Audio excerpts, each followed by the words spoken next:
Hello दोस्तों, नमस्कार। स्वागत है एक बार फिर से आप सभी के अपने प्रिय चैनल पर। दोस्तों, आपको स्वतंत्रता दिवस की हमारे पूरी टीम की तरफ से बहुत बहुत शुभकामनाएं। दोस्तों, आपको बता दें जो अभी की सबसे बड़ी खबर आ रही है, जहां पर आपको बताएंगे राष्ट्रपति अशरफ गनी ने कहा जाया नहीं होने देंगे 20 साल की उपलब्धि। तालिबान के हमले को लेकर ले रहे हैं बड़ा फैसला। जी हाँ दोस्तों, अब क्या फैसला होने वाला है अफगानिस्तान सरकार का तालिबान के खिलाफ। दोस्तों, बड़ी खबर आ रही है क्योंकि तालिबान से जो अभी की सबसे लेटेस्ट खबर है दोस्तों, बस कुछ ही देर रह गया है काबुल तक पहुंचने में, यानी कि राजधानी तक पहुंचने में कुछ ही वक्त का फासला रह गया है दोस्तों।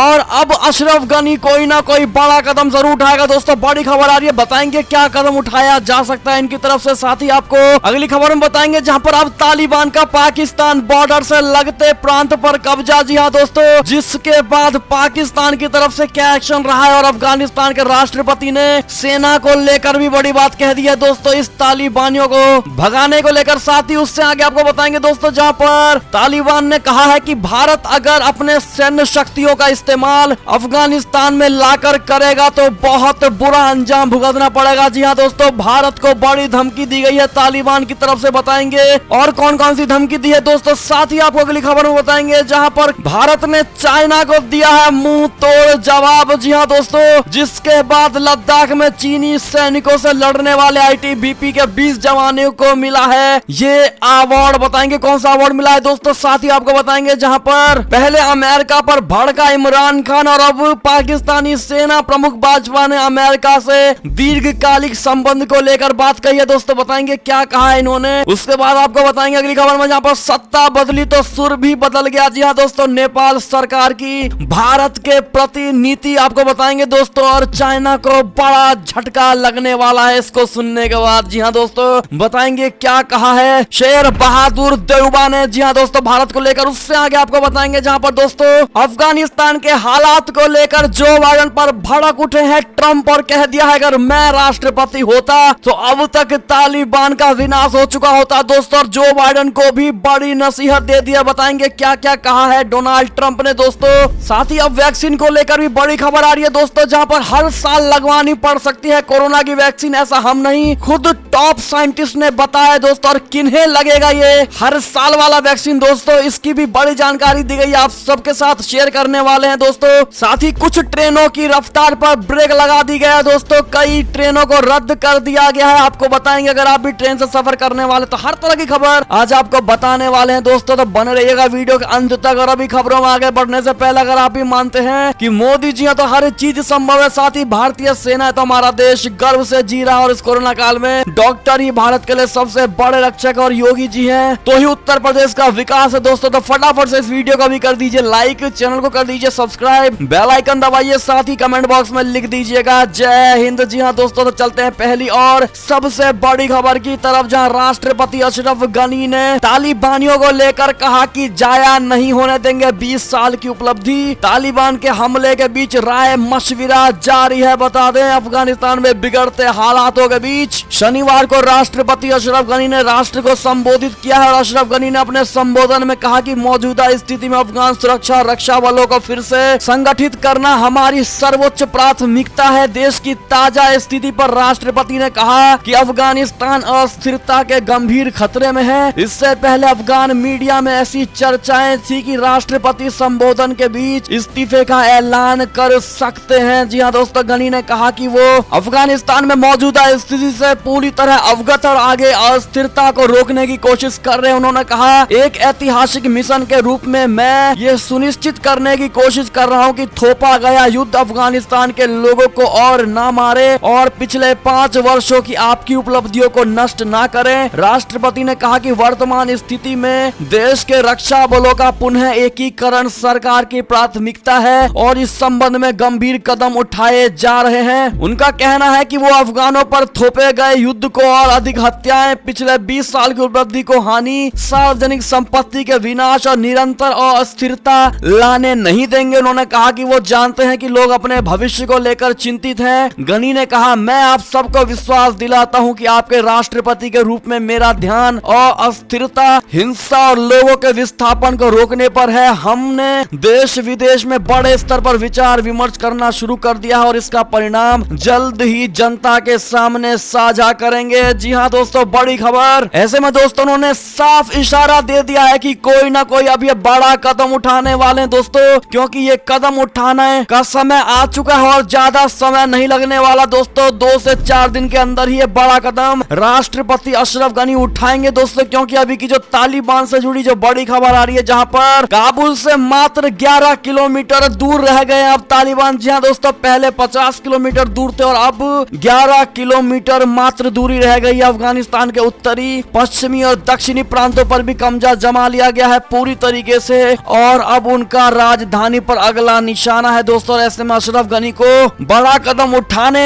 के अलावा और कोई रास्ता नहीं बचा है। क्या लगता है दोस्तों आपको? कमेंट में अपनी राय सुझाव जरूर दीजिएगा दोस्तों। बढ़ते अगली खबर की तरफ, जहां तालिबान का पाकिस्तानी बॉर्डर से लगते प्रांत पर बड़ा कब्जा। अफगानिस्तान राष्ट्रपति ने कहा, सेना को अब करूंगा एकजुट। जी हाँ दोस्तों, अफगानिस्तान में तालिबान ने पाकिस्तान की सीमा से लगने वाले पख्तिका प्रांत की राजधानी पर भी कब्जा जमा लिया है दोस्तों, जो बिल्कुल पाकिस्तान से चिपका हुआ है, यानी कि बॉर्डर का एरिया है दोस्तों। इस बीच कयास ये लगाए जा रहे थे कि राष्ट्रपति अशरफ गनी अपने पद से इस्तीफा दे सकते हैं। हालांकि सूत्रों ने इन अटकलों को खारिज कर दिया है और दावा किया है कि गनी अब तालिबान को लेकर बड़ा एक्शन लेने वाले हैं दोस्तों। लेकिन बात यह है कि पाकिस्तान से सटे बॉर्डर पर तालिबान का कब्जा कहीं ना कहीं पाकिस्तानियों के लिए भी खतरे की घंटी है। अगर पाकिस्तान तालिबान में कुछ भी गलत हिसाब होता है तो दोस्तों क्या लगता है आपको? ऐसे में अपना सुझाव राय जरूर दीजिएगा दोस्तों। बढ़ते अगली खबर की तरफ, जहां पर तालिबान का भारत को बड़ा चेतावनी। कहा, भारत ने अगर अफगानिस्तान में सैन्य शक्ति का इस्तेमाल किया तो ये उसके लिए अच्छा नहीं होगा। बता दें, तालिबान ने अफगानिस्तान में अन्य किसी भी देश की सैन्य शक्तियों के इस्तेमाल पर परिणाम भुगतने की चेतावनी दी है दोस्तों। तालिबान ने खास तौर पर धमकाया है कि भारत अफगानिस्तान में किसी तरह का सैन्य दखल ना दे, नहीं तो ये उसके लिए अच्छा नहीं होगा। मीडिया रिपोर्ट्स के मुताबिक तालिबान के प्रवक्ता मोहम्मद सुहेल शाहीन ने कहा कि अगर भारत सैन्य रूप से अफगानिस्तान आते हैं तो उनकी उपस्थिति होती है तो मुझे लगता है कि ये उनके लिए अच्छा नहीं होगा।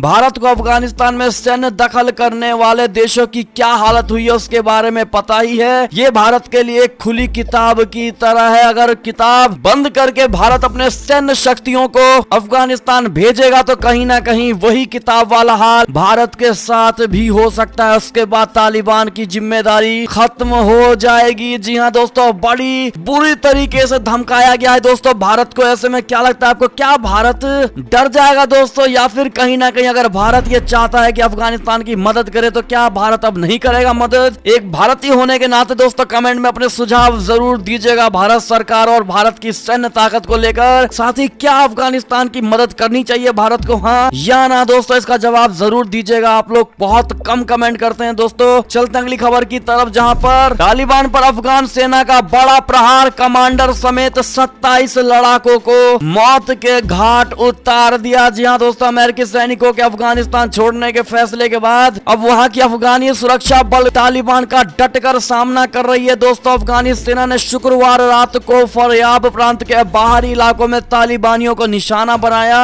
इस हमले में एक कमांडर समेत 27 आतंकियों की मौत हो गई। जी हाँ दोस्तों, 27 तालिबानी आतंकी मारे गए तो वही इस हमले में 16 आतंकी घायल भी हुए हैं दोस्तों। इस दौरान आतंकियों के हथियार को भी नष्ट कर दिया गया। ऐसे में कांग्रेचुलेशन अफगानी आर्मी जरूर कह दीजिएगा दोस्तों, ताकि उनका मनोबल बढ़े और इसी प्रकार के तालिबानियों जो आतंकी फैला रहे हैं दोस्तों, उनका विनाश अपने मनोबल के साथ ये कर पाएंगे दोस्तों। बात करें अगर अगली खबर की, लेकिन वीडियो को अभी तक लाइक नहीं किया दोस्तों तो प्लीज लाइक कर दीजिएगा। खबर की बात करें तो लद्दाख में चीन के सैनिकों से लड़ने वाले आईटीबीपी के 20 जवानों को मिले गैलेंट्री अवार्ड। ड्रैगन को दिया था मुंह तोड़ जवाब। जी हाँ दोस्तों, भारत तिब्बत सीमा पुलिस बल यानी आईटीबीपी के 20 जवानों को 75वें स्वतंत्रता दिवस से पहले वीरता पदक से सम्मानित किया गया है दोस्तों। इन सैनिकों ने वास्तविक नियंत्रण रेखा पर पूर्वी लद्दाख की गलवान घाटी और गोगरा हॉट स्प्रिंग में चीन के साथ झड़प के दौरान सेना के साथ कंधे से कंधा मिलाकर डटे रहे। जी हाँ दोस्तों, केंद्रीय गृह मंत्रालय ने शनिवार को कहा है कि जम्मू कश्मीर पुलिस के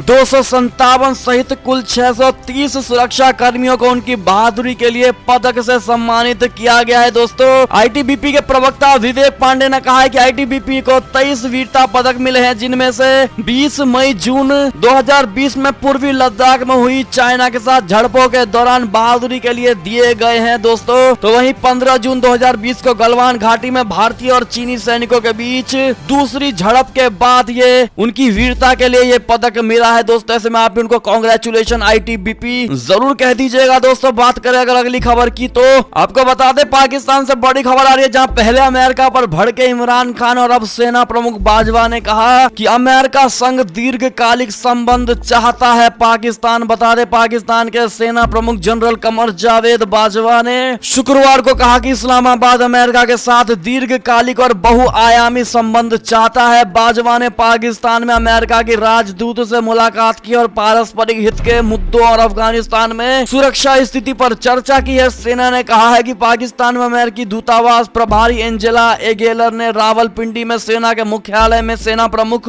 बाजवा से मुलाकात की थी। बयान में कहा गया है कि बैठक के दौरान दोनों देश के आपसी हित के मामलों, अफगानिस्तान में मौजूदा सुरक्षा स्थिति और विभिन्न क्षेत्रों पर द्विपक्षीय सहयोग पर चर्चा की गई। बयान के अनुसार सेना प्रमुख ने कहा कि पाकिस्तान अमेरिका के साथ दीर्घकालिक यानी कि लंबे समय और बहुआयामी टिकाऊ संबंध बनाए रखना चाहता है दोस्तों। बाजवा ने यह भी कहा कि पाकिस्तान अफगान शांति प्रक्रिया के लिए प्रतिबद्ध है और शांतिपूर्ण समाधान के लिए सभी हितधारकों के साथ काम करना जारी रखेगा। तो आप दोस्तों ऐसे में पाकिस्तान की पॉलिटिक्स आप समझ ही पा रहे होंगे दोस्तों, अफगानिस्तान और अमेरिका को लेकर, और दोनों ऐसे मुद्दे हैं जो पाकिस्तान के लिए सुटेबल नहीं होने वाले दोस्तों। ऐसे में आपकी क्या राय होगी? क्या लगता है आपको कहीं ना कहीं अमेरिका पाकिस्तान का अच्छा दोस्त बन पाएगा, वो भी लॉन्ग टर्म के लिए? दोस्तों अपनी राय सुझाव जरूर दीजिएगा कमेंट में दोस्तों। बात करें अगली खबर की तरफ तो सत्ता बदली तो सुर भी बदला, नेपाल बोला स्पेशल पड़ोसी के रूप में चीन कभी नहीं ले सकता भारत की जगह है। जी हाँ दोस्तों, नेपाल में नेपाली कांग्रेस की सरकार है। शेर बहादुर देववा को पीएम बने 13 अगस्त को 1 महीने हो गए हैं दोस्तों। इससे पहले केपी शर्मा ओली ने भारत को लेकर काफी विरोध भी किया है दोस्तों और भारत के अपोजिट में बात की थी उन्होंने। उनके पीएम रहते भारत नेपाल के बीच संबंधों में खटास आई थी दोस्तों। और अब नेपाली कांग्रेस ने भारत और चीन को लेकर कहा है कि चीन एक स्पेशल पड़ोसी के रूप में भारत की जगह कभी नहीं ले सकता।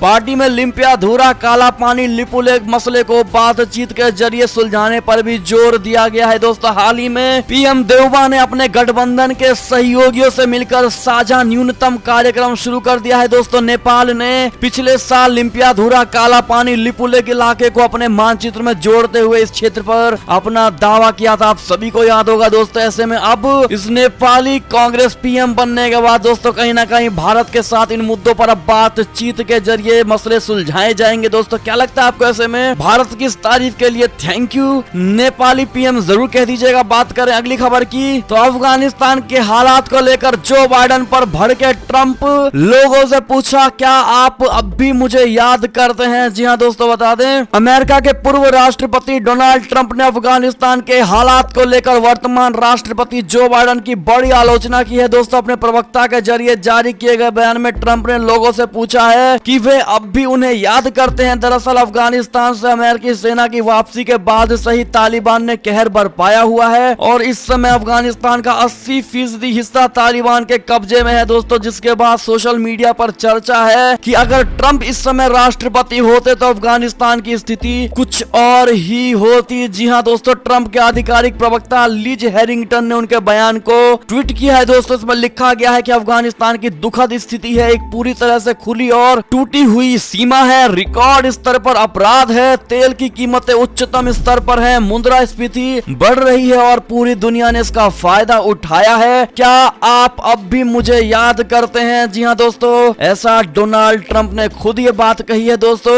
ऐसे में क्या लगता है दोस्तों आपको, क्या अगर डोनाल्ड ट्रंप होते तो आज ये स्थिति अफगानिस्तान की नहीं होने वाली थी? अगर आप भी मानते हैं तो आप भी कमेंट में डोनाल्ड ट्रंप के लिए 2 बातें जरूर कह दीजिएगा दोस्तों। साथ ही डोनाल्ड ट्रंप का ये भी कहना था कि अगर मैं राष्ट्रपति आज होता तो तालिबान की इतनी जरूरत नहीं हो सकती थी कि वो सीमा में अपने कदम भी रख सके। जी हाँ दोस्तों, कब जाना तो बड़े दूर की बात है। ऐसे में दोस्तों बात करें अगली खबर की तो अफगानिस्तान की बर्बादी का जश्न मना रहा है पाकिस्तान, जगह जगह बांटी जा रही है मिठाइयां, तालिबान के कत्लेआम से खुश दिखाई दे रहे हैं लोग। बता दें अफगानिस्तान शुरू से ही पाकिस्तान पर तालिबान का साथ देने का आरोप लगा रहा है दोस्तों, जिसे पाकिस्तान की सरकार खारिज करती रही है। लेकिन अब कुछ तस्वीरें सामने आई हैं दोस्तों। ये तस्वीरें पाकिस्तान के क्वेटा शहर की है, जहां पर तालिबान का समर्थन कर रहे कुछ लोग मिठाइयां बांट रहे हैं दोस्तों। तालिबान के कत्लेआम को लेकर इस वक्त दुनिया चिंता में है, लेकिन पाकिस्तान में खुशी की लहर दिखाई दे रही है। जी हाँ दोस्तों, अगर आप भी मानते हैं कि पूरा भरोसा है, पाकिस्तान तालिबान मिले हुए हैं दोस्तों और कहीं ना कहीं ये पॉलिटिक्स खेल रहे हैं, तो अपने सुझाव जरूर दीजिएगा दोस्तों कमेंट के माध्यम से। बात करें अगली खबर की, तो जम्मू कश्मीर से बड़ी खबर आ रही है। स्वतंत्रता दिवस पर बड़े हमले की साजिश को नाकाम कर दिया गया है दोस्तों। जैश के 4 आतंकी को गिरफ्तार कर लिया गया है। बता दें, स्वतंत्रता दिवस से एक दिन पहले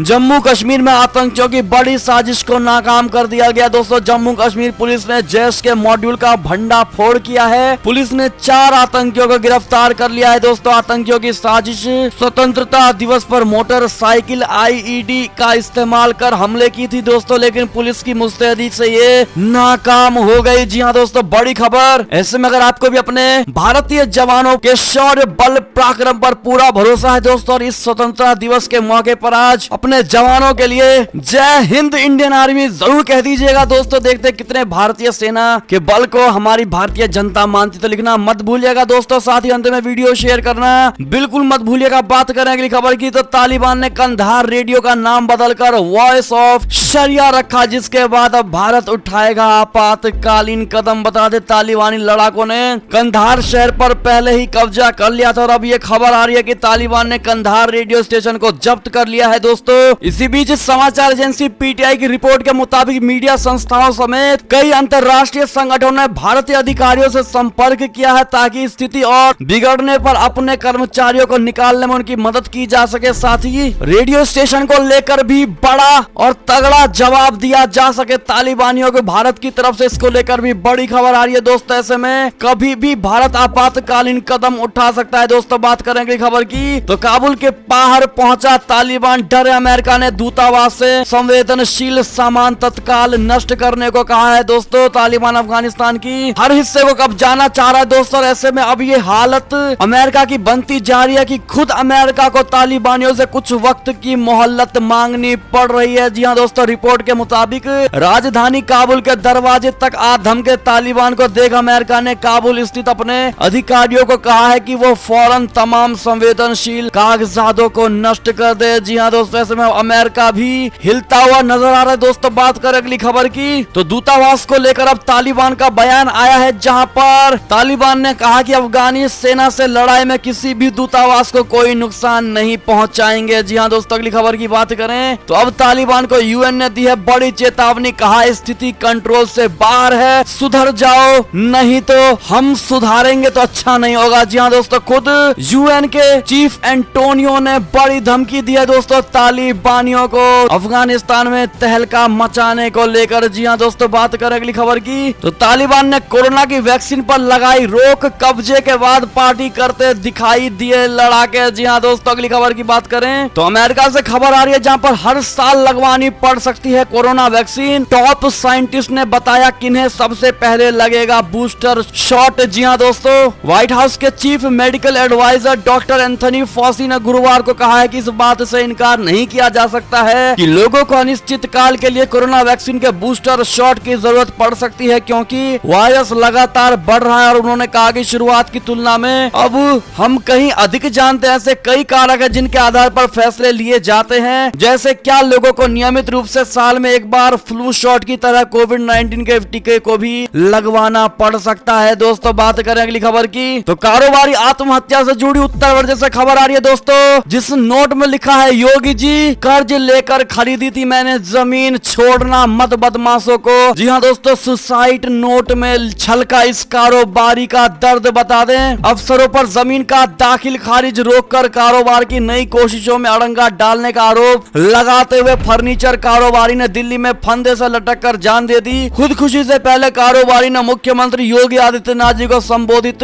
3 पेज का सुसाइड नोट लिखा है दोस्तों। वारदात से मृतक के घर में कोहराम है तो जिले के पुलिस और प्रशासनिक अफसरों में हड़कंप मच गया है। उन्होंने आत्महत्या करने से पहले एक सुसाइड नोट छोड़ा है दोस्तों, जिसमें लिखा है कि अपने रिश्तेदारों और दूसरे लोगों से कर्ज लेकर मैंने जमीन खरीदी थी, बावजूद इसके उसकी जमीन का दाखिल खारिज नहीं हो रहा है। अफसरों और भू माफिया की मिली भगत ने उनकी पूरी प्लानिंग चौपट कर दी है, जबकि वो लोगों को रोजगार देना चाहते थे। ऐसे में अंत में उन्होंने लिखा है मुख्यमंत्री जी ऐसे बदमाशों को छोड़ना मत जो हम जैसे नौजवानों का गला घोटते हैं। ऐसे में दोस्तों आपने देखा कि योगी जी जिस प्रकार से भू माफियाओं को और बड़े बड़े खूंखार अपराधियों के जमीनों को दोस्तों लीगल करवाया, ऐसे में इस कारोबारी ने आत्महत्या करते वक्त योगी जी को ही याद किया है। दोस्तों ऐसे में क्या लगता है आपको, कमेंट में जरूर बताइएगा। क्या योगी जी इस पर एक्शन लेंगे या नहीं, बताइएगा जरूर। साथ ही अगली खबर की बात करें तो बिहार में बाढ़ का बड़ा कहर, जिसके बाद ट्रेनों की रफ्तार पर लग गई है ब्रेक। कई ट्रेनों को रद्द कर दिए गए हैं दोस्तों, तो कईयों के मार्ग बदल दिए गए हैं। आपको बता दें बाढ़ के कारण भागलपुर रेलखंड पर ट्रेनों का परिचालन ठप हो गया है। सुल्तानगंज से रतनपुर तक ट्रैक के दोनों ओर पानी खतरे के निशान से ऊपर हो गया है। बरियारपुर लोहा पुल के पास अप और डाउन लाइन की ट्रैक धंसने की भी सूचना आ रही है, इसलिए रेलवे ने एहतियातन के बीच ट्रेनों का परिचालन रोक दिया है। दोस्तों ऐसे में कौन कौन सी ट्रेनें रद्द हुई है इसकी लिस्ट हमने स्क्रीन पर दे दिया है दोस्तों, और किन ट्रेनों को डाइवर्ट किया गया है यानी जिनका पाथ चेंज कर दिया गया है उनकी भी लिस्ट हमने दी, आप देख पा रहे होंगे। ऐसे में अगली खबर की बात करें तो महाराष्ट्र से अनलॉकिंग को लेकर बड़ी खबर, मुंबई लोकल से लेकर मॉल्स तक महाराष्ट्र में आज से हो रहा है हर चीज अनलॉक। ठाकरे सरकार ने नई कोरोना गाइडलाइंस भी जारी कर दी है इसको लेकर। जी हाँ दोस्तों बड़ी खबर थी। ऐसे में ये थी अब तक की सारी बड़ी खबर। आपको हमारी खबरें कैसी लगी दोस्तों, आशा करता हूँ बहुत अच्छी लगी होगी। अगर थोड़ी भी अच्छी लगी है तो इस वीडियो को अभी अपने भाई बंधुओं में व्हाट्सएप फेसबुक ट्विटर के जरिए पूरे भारत में शेयर करना बिल्कुल मत भूलिएगा दोस्तों। तो अभी कर दीजिए इस वीडियो को लाइक, चैनल को कर दीजिए सब्सक्राइब, बेल आइकन दबाइए, साथ ही कमेंट बॉक्स में लिख दीजिएगा जय हिंद जय भारत। तो मिलते हैं आपसे अगली बड़ी खबर में, तब तक अपना ख्याल रखिएगा। बहुत बहुत धन्यवाद बने रहने के लिए। जय हिंद जय भारत। और जाते जाते आप सभी को फिर से स्वतंत्रता दिवस की बहुत बहुत शुभकामनाएं दोस्तों। आप भी चाहे तो कमेंट में हमारी टीम को विश कर सकते हैं दोस्तों। नमस्कार।